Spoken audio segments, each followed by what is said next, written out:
చెప్పాలి, చెప్పే పరిస్థితులు లేరు. నేను మళ్ళీ చెప్తా ఉన్నా, అనుమానాస్పదమైన ఎన్నిక 8 మంది ఎంపీలు అనే మాట. రేవంత్ రెడ్డి గారి ప్రభుత్వం ఈ రాష్ట్రంలో కుల సర్వే చేసింది, రాహుల్ గాంధీ గారి కళని సాకారం చేసింది.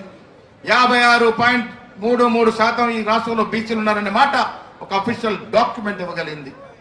దాని తర్వాత 42% బీసీలకి రిజర్వేషన్ ఇస్తూ 2 చట్టాలు చేస్తే కేంద్రం మొఖాలడ్డేసి 4.5 మాసాలుగా కేంద్రం వద్ద పెండింగ్ లో పెట్టుకుని ఉంది. నేను కిషన్ రెడ్డి నిన్ను అడిగా, ఇవాళ కూడా అడుగుతా ఉన్నా, ఎందుకు ఇంత అక్కసు మీకు బీసీల మీద అని. ఒక రెడ్డి బిడ్డ అయిన రేవంత్ రెడ్డి గారు కుల సర్వే చేయంగా లేనిది, 2 చట్టాలకు బీసీలకు ఇవ్వాలంగా లేనిది, నీకెందుకయ్యా కడుపు నొప్పి అనే మాట మాట్లాడుతా ఉన్నా. నీకు భయపడి ఇలా బండి సంజయ్ గాని, ఈటెల రాజేందర్ గాని, లక్ష్మణ్ గారు గాని, అరవింద్ గారు గాని, మా బీసీ ఎమ్మెల్యేలు కూడా కనీసం బీసీ రిజర్వేషన్ గురించి మాట్లాడతలేరు. ఇంత భయం గుప్పిట్లో ఎందుకు ఉంటారని అడుగుతా ఉన్నాను మా బీసీ సోదరులను. పదవంటే ఇంత భయమా? ఎందుకు మీరు బీసీ ప్రధానమంత్రిగా చెప్పుకునే మోడీ వద్దకు వెళ్ళి మా రాష్ట్రంలో కాంగ్రెస్ ప్రభుత్వం బేసిక్ 2 చట్టాలు తెచ్చింది, వీటికి చట్టబద్ధత ఇస్తామని చెప్పే స్థితిలో ఎందుకు లేరు మీరు అని అడుగుతా ఉన్నాను. మీరు చెప్పే స్థితిలో లేనప్పుడు మీరు బీసీలుగా చెప్పుకునే హక్కు మీకు ఎక్కడదని అడుగుతా ఉన్నాను.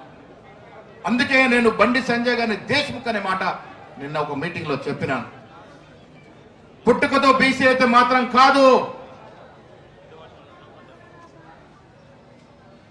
మన ఘనంలో ఉండాలి, మన అలవాట్లో ఉండాలి, మన రాజనీతిలో మన చేసే విధానంలో బీసీ విధానాలు ఉండాలి. అప్పుడే బీసీ నాయకులుగా చెప్పుకుంటాం. నేను ఇవాళ రేవంత్ రెడ్డిని కూడా ఒక బీసీ నేతగా పలకరిస్తాను. దానికి కారణం బీసీలకు 2 చట్టాలు ఇచ్చినాడు కాబట్టి.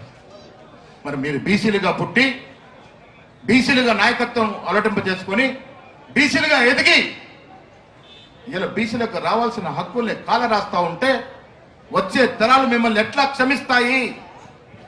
ఏం ముఖం పెట్టుకొని మీరు వచ్చే తరాలకు జవాబు చెప్తారు అని నేను ఈ బీజేపీ బీసీ ఎంపీల్ని, బీసీ ఎమ్మెల్యేని అడుగుతా ఉన్నాను. మాట అంటే ముస్లిం గురించి మాట్లాడతారు, అదొక నెపం. ముస్లిం పేరు చెప్పి బీసీలకు వచ్చే రిజర్వేషన్ అడ్డుకోవాలని కుటిల యత్నం బీజేపీ పార్టీ చేస్తా ఉంది. అలా మిత్రులైన కాంగ్రెస్ ప్రభుత్వం, కాంగ్రెస్ పార్టీ, ఖర్గే గారు, సోనియా గాంధీ గారు, రాహుల్ గాంధీ గారు, ఈ రాష్ట్రంలో రేవంత్ రెడ్డి గారు, బట్టి గారు, మేమందరం కూడా అట్టడుగున్నటువంటి బీదవాని కోసమే పనిచేయాలని తపనతో ఉన్నాము. అదే ధ్యేయంగా ముందుకు వచ్చాము. ఇలా రేషన్ కార్డు ఎందుకు ఇస్తా ఉన్నాం?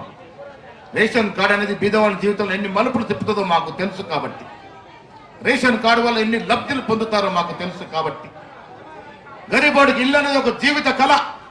ఆ కళ సాకారమైనప్పుడు ఆ గరీబ్ వ్యక్తి కళ్ళలో ఎంత ఆనందం వస్తుందో మాకు తెలుసు కాబట్టి, కాంగ్రెస్ పార్టీకి తెలుసు కాబట్టి ఇలా రేవంత్ రెడ్డి గారి ప్రభుత్వం ఇల్లు ఇస్తా ఉంది. ఇదే వర్ధన్నపేటలో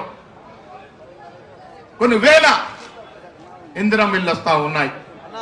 10 ఏళ్ళు ఒక్క ఇల్లు రాని మీకు కాంగ్రెస్ ప్రభుత్వం వచ్చిన తర్వాత ఇన్ని వేల ఇల్లు వస్తా ఉంటే ఆ ఆనందం ఎట్లా ఉంటుందో ఒకసారి అర్థం చేసుకోవాల్సిందని మనవి చేస్తా ఉన్నా.